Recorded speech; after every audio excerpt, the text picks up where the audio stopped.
독서의 계절일 가을이 오고 있습니다. 독서 하면 이분을 빼놓고 말하긴 어렵죠. 오늘 이런 사람 또 없습니다의 주인공인 고도원 아침편지문화재단 이사장과 함께 이야기 나눠보도록 하겠습니다.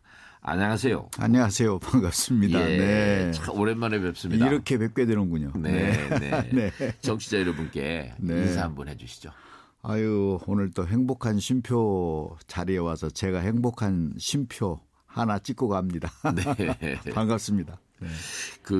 지금 힐링센터도 하고 계시고 그러잖아요. 그러죠. 지금 충주에서 왔는데 네. 충주의 깊은 산소 옹달샘이라는 네. 마음 치유센터를 네. 한 15년째 운영하고 있고 네. 고도원의 아침 편지는 지금 22년째 계속 쓰고 있고 네. 그러다 오늘 이제 이렇게 우리 이 교수님 만났습니다. 예. 그러니까 요즘 근황으로 말씀을 드리면 그 힐링센터에 계시면서 네. 하시던 거 계속 하고 네. 여러분들한테 좀 쉬는 예. 공간을 마련해서 예, 그러면서 근래에 이제 그 사회적 힐링에 관심을 갖기 시작하고 코로나 이후에 네. 왜냐하면 사각지대에 자기 돈을 내고 오기가 어려운 분들이 많이 계시는데 정작 필요한 분들이 계시잖아요. 네. 이런 분들을 위한 좀 프로그램 네. 생각하고 있고 사회적 힐링. 사회적 힐링 네. 그리고 K 디아스포라 세계연대라고 해서 네. 해외에 나가 있는 우리 제2동포의 23세 네. 아버지의 땅, 할아버지의 땅 가보고 싶은 아이들을 네. 초청해서 예. 그것도 무료로 해서 정체성도 찾고 또 한글 교육도 하고 요즘 한글이 대세니까요. 네. 그런 것도 시작을 해서 1차 한번 이제 했어요. 네. 며칠 전에 마쳤습니다. 네. 네. 그런 거 하고 있어요. 네. 여전히 뭐 바쁘게 움직이시는군요. 네. 그 힐링을 어떻게 하세요? 선생님 자신의 힐링을 좀 하셔야 될 텐데. 뭐 사이사이에. 네. 뭐 사이사이에. 네. 그 요즘 뉴스레터들이 정말 많아요. 여기저기. 많습니다. 그런데 사실은 원조가 고도원 이사장님이신데 네. 지금 몇 년째죠? 아직도 아침 편지 보내고 계신데. 그게 2001년이니까 벌써 한 22년 정도 22년. 됐고 예. 정말 감사하게도 그 사이에 이제 하루도 거르지 않고 할 수 있는 이제 건강을 주셔서 네. 지금 계속 하고 있고 그렇죠. 네. 근데 어떻게 하시다가 2001년에 그 일을 시작하셨어요? 그게 이제 뭐 롱스토리이지만 짧게 말씀드리면은 저도 이제 산전수전 겪다가 이제 글쟁이 생활하다가 네. 신문 기자도 하고 그러다가 김대중 대통령 연설비서관으로 5년 동안 일을 하던 그 중간 지점이에요. 제가 한번 쓰러졌고 완전히 번아웃이라고 하잖아요. 그게 무슨 병이었던가요? 일종의 뭐 그 뇌졸중 같은 네. 거죠. 의식을 잃고 이제 사람이 이렇게 죽는구나. 네. 이제 그 경험을 하고 나서 인생관이 바뀐 거죠. 네. 눈을 떴을 때 내가 뭘 놓치고 살았는지, 뭐가 소중한지, 가치관도 바뀌고. 네. 그때 제가 살기 위해서 바늘구멍 하나 내는 마음으로 터지기 전에 네. 그때 이제 대통령 연설문은 무겁잖아요. 그렇죠. 역사적이고. 그런데 제가 갖고 있는 독서 카드 가지고 그때 네. 이메일 주소가 막 확산되던 초창기여서 그때죠. 예. 제가 살기 위해서 시작한 것이 이렇게 됐습니다. 그게 2001년이죠. 네. 그거를 쓰시면서 뭔가 몸과 마음이 정리정돈되고 그러셨나요? 일종의 그 마음의 비타민, 우리가 비타민이 별거 아닌 것 같아도 결정적인 순간에 비타민이 부족해서 네. 문제가 생기잖아요. 네. 자동차로 치면 이제 볼트 하나가 마모되면은 잘못되면은 평소에는 몰랐다가 큰 사고 나는 것처럼 그렇죠. 그런 거죠. 우리의 마음에도 그런 비타민이 필요하고 그게 정작 저에게 필요했는데 하다 보니까 정말 많은 사람들에게 그게 이제 필요한 것이고요. 네. 정서적으로 감정 관리, 마음 관리 하는데 글 하나가 주는 그 힘을 제가 느끼고 있죠. 네. 그 올 2월에 또 그런 글들을 모으셨는지 고도원 정신이라는 책을 내셨어요. 네네. 이 고도원 정신은 어떤 정신이죠? 그러니까 그 글들을 모은 건 아니고 네. 그렇게 시작을 해서 지금 깊은 산소 옹달샘 만들고 뭐 K 디아스포라 세계연대 하고 대한학교 이제 국제형 기숙형 대안학교, 네. 뭐 링컨 학교, 그 청소년들에게 언어 교육시키고 독서 교육시키고 이런 것들을 쭉 해왔거든요. 네. 아무도 가지 않은 길 어찌 보면 이제 혼자서 때로는 외롭게 이제 걸어왔는데 네. 그 고도원 정신이라고 해서 뭐 거창한 건 아니고 소소하게 제가 살아온 과정을 좀 정리하는 그런 글이에요. 네. 그때 생각난 분이 이제 백범 김구 선생님도 백범 네. 일지를 쓰실 때 이 글은 그때 이제 아들 김인 김신인가요? 9살 12살 배기 아들이 이 애비가 무슨 일을 했는지 나중에 알고 싶을 때 네. 그 아들에게 해주는 마음으로 이 글을 쓴다는 게 백범 일지인데 뭐 전 국민의 거의 필독서가 된 거잖아요. 네. 그래서 저도 아버지가 어떤 생각을 하고 했는지 예. 그 정말 뭐 좀 험한 말로 맨 땅에 헤딩해 온 얘기인데 예.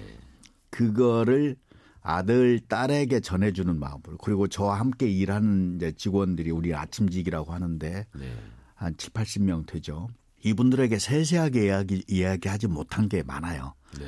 그리고 지금 아침 편지를 받는 분들이 한 400만 되는데 조용히 받고 계시죠. 네. 이분들도 궁금해하는 게 많아요. 그때 그렇겠죠? 어떻게 했고 네. 뭐 어떻게 만들고 이런 것들 예. 건축물 하나하나가 다 의미가 있는 건축물이 한 20개 들어서 있거든요. 네. 그러니까 그런 과정을 좀 담담하게 적어서 그때 어떤 판단하고 어떤 목표를 갖고 했는지 정리한 게 고도원 정신입니다. 네. 앞에서도 말씀을 잠깐 드렸지만 가을인데요. 네. 근데 왜 독서를 가을에 이렇게 붙여놨는지를 모르겠지만 네. 이때 좀 읽으면 좋은 책 좀 하나 추천하실 수 있나요? 글쎄요. 이제 가을은 정말 독서하기 좋은 계절이죠. 네. 너무 덥거나 너무 춥거나 하면은 이제 집중도 잘 안 되고 뭐 짜증나기도 네. 하고 이제 이러는데 정말 좋은 계절인데 요즘 제가 좀 재미있게 읽고 있는 책이 네. 한두 가지가 있어요. 하나는 그 유진 피터슨이라는 그 미국의 작가이고 목사이고 한 분이 유진 피터슨. 네네. 네. 이 책을 먹어라. 이 책을 먹어라. 네, 그거 지금 재미있게 읽고 있고 네. 이나 예전 그 교수가 쓴 2061년이라는 소설을 또 재미있게 읽고 있어요. 2061년. 61년. 우리 한글과 관련된 이제 것을 잘 풀었는데 네. 제가 한글에 관심이 많아서 예. 아주 놀랍게 읽고 있고요. 네. 그래서 한번 도전해 보셨으면 좋겠다. 이제 이 가을일수록 네. 그래서 혹시 좀 시간 여유가 있거나 한번 읽을 좀 각오가 되어 있는 분은 제가 권하고 싶은 책은 함석헌 선생님의 뜻으로 본 한국 역사. 그건 이제 우리 역사를 고난으로 보고 네. 고난의 역사인데 여기에 뜻이 있다고 보는 것이 이제 이분의 역사관이거든요. 예. 그리고 한 걸음 더 나아가면 너무 많이 소개해 주시면 이제 청취자 여러분들이 그래 가을이니까 네. 한 권 더 하면은 제 인생의 책이기도 해요. 머리띠 묶고 어디로 들어가서 힐링센터 가서 읽어야 될 것 같아요. 아놀드 토인비의 역사의 연구 한번 도전해 보시는. 네. 예. 그 정도 말씀드릴게요. 고도원 선생님이 역시 보니까 책을 많이 읽으시나 봐요. 그렇게 소문이 났는데 책을 읽으시다 보면 어떤 생각이 드세요? 책은 어쩌다 보니까 이제 책을 가까이 하게 됐어요. 네. 저희 아버님이 시골교회 목사였는데 네. 왕따 당하고 똥통에 빠진 경험 때문에 네. 실어증에 걸리면서 밖에 못 나가는 아이여서 네. 아버지의 책을 읽기 시작하고 여기까지 왔죠. 그러다가 이제 글 쓰는 직업이 되고 네. 그러다가 또 이제 고도원의 아침 편지를 쓰게 되고. 네. 그러니까 독서는 저희 어찌 보면 뭐 삶 자체인 것이고 네. 뭐 밥과도 같은 거죠. 그래서 책과 관련된 얘기를 하면 말이 많아집니다. 네. 네. YTN 라디오 이성규 행복한 쉼표 잠시만요. 이런 사람 또 없습니다. 고도원 아침 편지 문화재단 이사장과 함께하고 있습니다. 이사장님, 이 이야기 또 이제 이어가기 전에 우리 노래를 하나 듣거든요. 이쯤에서. 그래요? 네. 한번 잠시 쉬어가는 노래 하나 소개시켜 주시죠. 제가 좋아하는 노래가 이제 제시 노먼의 네. 딥 리버라고 하는 흑인 연가예요. 흑인 연가. 네. 그거 하나 들었으면 좋겠네요. 이분이 네. 그 케네디 홀에서 열창해서 정말 그 가치를 받았던 노래인데. 예, 고도원 이사장님이 추천해 주시는 제시 노먼의 딥 리버, 깊은 강 듣고 오겠습니다. 예, 이성규의 행복한 쉼표. 잠시만요. 이런 사람 또 없습니다. 중간에 고도원 아침편지문화재단 이사장님이 추천하신 제시 노먼의 딥 리버 듣고 왔습니다. 이 카네기 홀 얘기 말고 또 여기에 얽힌 사연도 있나요? 그러니까 이 흑인 연가 이제 니그로 스피리추얼이라고 그래서 연가라고 불리는 것을 흑인 연가밖에 없거든요. 네. 그 중에 대표적인 곡인데 우리가 상상해 보면 어떤 게 나오냐면 안에서 뭐 엄청난 복받친 이 슬픔과 탄식과 이런 것을 표현해서는 안 되는 거죠. 네. 또 아버지처럼 또 매달려 죽으니까. 네. 그런데 목화밭에서 일을 하는데 누군가가 Deep River, My home is over. 한이 담겨 있지 않으면서도 다 토해내는 이게 이제 그 넓은 목화밭에서 일하는 흑인 노예들이 함께 부르면서 그래서 극복해가는 노래의 대표적인 거거든요. 네. 이 말씀을 듣고 들었으면 훨씬 더 나을지 모르지만. 네. 사후 해석도 중요하네요. 네. 그래서 저도 이제 힘들고 안에 어떤 탄식이나 슬픔이 있을 때 이 노래 들으면서 위로를 받습니다. 그 다양한 일을 하시면서 네. 그래도 내가 지금까지 살아오면서 이게 제일 중요한 것 같다. 이게 참 추상적인 질문이긴 한데요. 그렇게 질문을 드리면 뭐라고 답을 하세요? 공통적인 점에서는 아마 저도 뭐 벗어나지 않으리라고 봐요. 네. 우선 건강이 중요하다고 생각해요. 네. 예, 그러나 우리가 흔히 말하는 어떤 의료적인 뭐 생체적인 육체적인 건강도 중요하지만 저는 이제 마음의 건강, 네. 정서, 네. 감정 관리, 그래서 어떤 마음의 회복력, 면역력 이런 게 매우 중요하다고 보는 거고요. 네. 그래서 어떤 불굴의 어떤 생각, 의지 이런 것들이 중요하다고 보고 거기에 한 걸음 더 나가면 인생의 어떤 목표. 네. 이렇게 말하면 거창하게 들리지만 꿈, 네. 또 그 너머의 꿈 너머 꿈. 네. 그 꿈을 이룬 다음에 내가 뭘 할 거냐. 네. 백만장자가 꿈이면 그 다음에 나 혼자 잘 먹고 잘 살 거냐. 네. 백만장자가 돼서 좀 이타적인 의미 있는 다른 넥스트 드림, 비욘드 드림이 있느냐. 네. 그게 저는 중요하다고 보고 특히 꿈 너머 꿈과 관련된 부분은 정말 도처에 가서 강조해서 또 그런 기회가 있을 때마다 말씀하고 그렇죠. 그렇게 사시면서 그 고도원 이사장님 개인은 언제 행복한 느낌이 지금 들어요? 행복합니다. 지금 이런 이런 얘기 나누고 그 매일 저에게 일상에서 주는 행복이 몇 가지가 있지만 아침마다 제가 이제 커피 한 잔 마시는데 특히 이제 카푸치노를 좋아해요. 네. 이름이 좋아서 그렇습니다. 그거 먹으면서 행복하다고 생각하고 뭐 일상 속에서 소소한 데서 발견되는 그런 행복감 느끼고요. 네. 이렇게 이런 말씀 나눌 수 있고 매일 아침 편지 쓸 수 있고 네. 행복하죠. 네. 책 읽고 노래 듣고 글 쓰고 고도원의 아침 편지를 쓰는 게 저한테는 정말 무한한 행복입니다. 네. 고통이 많아요, 사실은. 매일 한다는 게. 그런데 그렇죠. 보람이 크니까. 네. 그것도 행복이죠. 해외 출장이나 여행이나 네. 이런 거 가실 때는 그 어떻게 올리세요?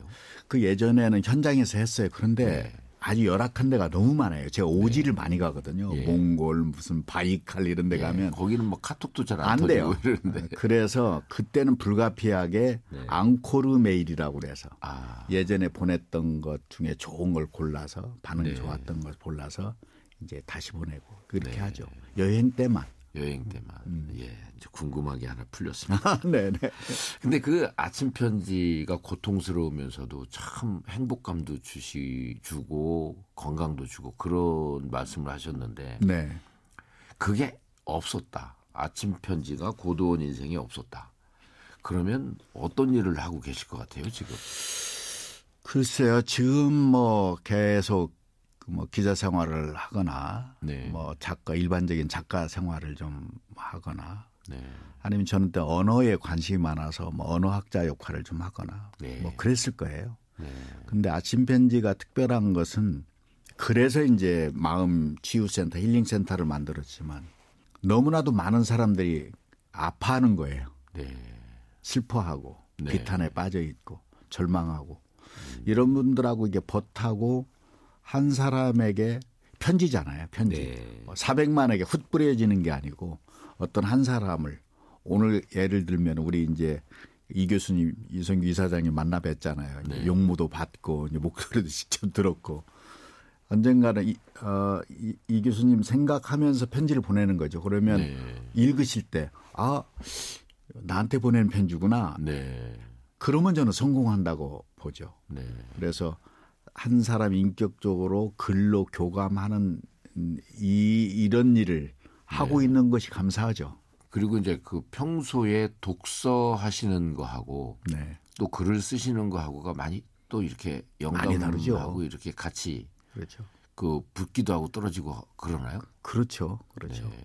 그러니까 독서라고 하는 것은 간접 경험이잖아요. 네. 내가 경험하지 못한 것, 뭐 중첩될 수도 있지만 그 경험 중에 내가 공감할 수 있는 거 그리고 네. 많은 사람이 공감할 수 있는 어떤 구절을 하나 선택을 해서 이 구절을 읽을 때 저의 생각, 저의 네. 경험 이걸 덧붙여서 한 30초 만에 읽을 수 있는 게 고돈의 아침 편지잖아요. 그렇죠. 예. 그러니까 원재료 생각의 발상은 내가 읽은 독서의 어떤 구절이었고 네. 이것을 해석하고 덧붙일 때에는 저의 생각을 덧붙인 거니까. 네. 그러나 본래의 글이 회하지 않게 오히려 더 그 글이 맛이 살아나게. 네. 이제 이것은 제가 글쟁이였기 때문에 가능한 거군요. 예. 감사한 거죠. 예. 그래서 이것이 어떤 사람에게는 뭐 치유의 효과도 되고 인생의 어떤 터닝, 뭐 극단의 결심을 했던 사람이 생각을 바꾼다든지, 네. 뭐 용기를 다시 갖는다든지, 뭐 이렇게 되는 거죠. 독서를 하시면서 어떤 그 귀절 그런 거를 밑줄을 치셔서 표시하시나요? 아니면 다시 어디단가 적어 놓으시나요? 밑줄을 긋죠. 네. 밑줄을 긋고 포스트잇을 하고 네. 그것을 예전에는 독서 카드를 만들었어요. 네. 컴퓨터 없을 때는 예. 독서 카드가 무진장에 쌓였던 거죠. 예. 그게 이제 고돈의 아침 편지가 됐고 지금은 이제 컴퓨터에 입력을 해놓으면 네. 키워드만 딱 쳐도 타닥 나오고 그러죠. 고돈의 정신을 쓰면서 이제 편집자하고 앞으로 얼마나 쓸 수 있을까를 해보니까 한 70년 쓸 만큼이 남아 있어요. 네. 이게 오랜 독서의 결과가 이렇게 된 거죠. 예. 글을 쓴다는 거 아까 글쟁이라고 말씀하셨는데 모든 사람이 다 글쟁이가 될 수는 없겠지만 네. 글을 잘 쓰려면 어떻게 해야 되죠? 글쎄 이 얘기는 한참 해야 될 것 그렇죠. 같은데 예, 예. 그래 이제 핵심만 얘기를 그러니까 하면 고돈 아침 편지식으로 표현을 하면 제일 네. 세상의 모든 것에 대해서 깊은 관심과 사랑, 애정이 있어야 되고 네. 그러기 위해서는 관찰이 먼저 돼야 돼요. 네. 그 관찰을 먼저 하고 잘해야 그게 이제 재료가 돼서 하는 거고 네. 그 다음에 여기에 골조가 들어가야죠. 우리가 뭐 플롯이라고도 하고 뭐 네. 있잖아요. 그러니까 틀이죠, 틀. 네. 이 틀을 갖춰야 되고 그게 소설이냐 시냐 네. 아니면 에세이냐에 따라서 틀이 달라지잖아요. 근데 그 골조 중에 제가 좋아하는 말 중에 글이 불과 수학의 결합이다 이런 얘기 하거든요. 예. 불은 막 상상력이잖아요. 어떻게 타오를지 모르잖아요. 불과 막 일로 갔다 절로 갔다 어마어마하잖아요. 근데 그 안에 수학이 있어야 되는 거죠. 아주 치밀한 네. 뼈대가 예. 이게 결합이 돼야 불과 불과 수학. 네. 예. 그래서 불은 독서 재료를 가지고 태우고 상상하고 일로 갔다 절로 갔다 할 수 있는데 네. 그 틀 네. 견고한 이게 있어야 이제 좋은 글을 쓸 수 있는 거죠. 네. 틀과 변이네요. 그렇죠. 오, 네, 좋은 네. 말씀. 예. 네. 그 요즘 글을 쓰시고 하시면서 좀 정신 세계가 내가 좀 정리되면서 발전이 됐다. 그렇게 말씀을 하셨는데 요즘 고민하시는 게 또 있으세요? 고민 없는 사람이 어디가 있어요. 예. 우리가 나이가 들면 보이는 것들이 좀 있는 것 같아요. 네. 우선 전 세계의 어떤 여러 부분에서 리더십의 부재라든가 네. 존경받을 만한 어떤 전 세계인의 정신을 읽고 갈 만한 네. 우리 보이지 않는 부분이 있고 그리고 전 세계가 다 극단과 극단이 부딪히는 네. 그거는 반드시 어떤 파괴적이고 네. 적대적이고 이런 사이로 가는 거거든요. 이제 그것은 경제에도 우리의 정신 세계에도 국제관계에도 영향을 미치는 것이고 그런 것을 봤을 때 먹구름이 다가오고 있다. 그걸 느껴요. 네. 근데 우리 나이는 뭐 대충 이렇게 살다가 가도 되는 건데 우리 자라나는 아기들한테는 네. 좀 걱정이 되죠. 네. 그리고 개인적으로는 왜 이렇게 시간이 빨리 가지? 네. 그런 게 좀 걱정이. 예. 시간이 너무 빨리 가요. 그 어떤 분 말씀하신 생각이 나는데 어느 순간부터 준마. 네네. 준마가 문틈 사이로 확 지나가듯이 시간이 빨리 간다. 그렇게 표현하더라고요. 맞아요. 허송세월 안 해야 되는데 예. 네, 그런 고민이 있습니다. 네. 지금 먹구름 말씀도 하시고 그랬는데 지금 현재 먹구름 속을 헤매고 사는 것이 힘들고 네. 또 지친 사람들에게 마지막으로 한 말씀 해주시죠. 제가 명상을 49에 알았어요. 명상. 네. 메디테이션이라고 하죠. 기독교에서 묵상이라고도 하고. 명상을 좀 시작해 보셔라. 내가 왜 40살, 30살, 20살 이때 명상을 몰랐나 이것을 좀 안타까워하거든요. 네. 근데 명상을 알고 난 다음에는 지금 말씀드렸던 무슨 먹구름도 세계적이지만 개인에게도 인생에 있어서 뭐 온갖 이런 네. 것들이 있잖아요. 네. 그럴 때 이 구간을 넘길 수 있는 힘이 생기고 명상을 하게 되면 자연적으로 아까 말씀드린 어떤 건강이라든지 그 마인드 이런 게 네. 그 훈련, 마음 훈련 이런 것들을 하게 되고 또 자연과 가까워지고 명상을 시작하셔라. 그 명상 그러면 알 듯 모를 듯 하거든요. 아, 그렇죠. 근데 어떻게 하면 명상인가요? 눈 감고 가만히 모든 거를 내려놓고 그 생각 안 하는 게 명상인가요? 아니면 그것도 명상의 한 부분이 집중해서 한 부분인데 네. 이제 명상은 제가 잠깐 멈춤이라는 책도 썼어요. 네. 지금 쉼표잖아요, 행복은. 네. 쉼표 찍는 거예요. 네. 쉼표를 찍으라는 거지. 그러니까 타이밍이 그러니까 번아웃 되기 전에 네. 자동차 엔진 불나기 전에 예. 뚜껑 열리기 전에 멈추는데 어디에서 멈추느냐. 가스 실으면 안 되잖아요. 네. 숲 아름다운 꽃이 있는 곳. 그게 명상의 시작이에요. 네. 그런 곳을 찾아가는 곳. 예. 맨발로 찾아갈 수도 있고. 그러고 나서 명상이 무슨 앉아서 가만히 있는 것도 명상이지만 아주 핵심적인 것은 이제 깊은 호흡하는 거죠. 우리 일상의 호흡이 아니라 네. 깊은 호흡, 긴 호흡, 고요한 호흡. 네. 아까 그 흑인 영가의 핵심도 긴 호흡에 있어요. 네. Deep river 이렇게 가잖아요. 이게 다 토해내는 거거든. 네. 시름도 탄식도. 그게 명상입니다. 얘기는 이 밤새워서 더 들었으면 좋겠는데. 네, 이런 사람 또 없습니다. 고돈 아침 편지문화재단 이사장 모시고 이야기 나눠봤습니다. 이사장님 좋은 말씀 감사합니다. 네, 이렇게 뵙게 돼서 반갑습니다. 이런 사람 또 없습니다는 YTN 라디오 홈페이지와 유튜브를 통해서 다시 들으실 수 있습니다.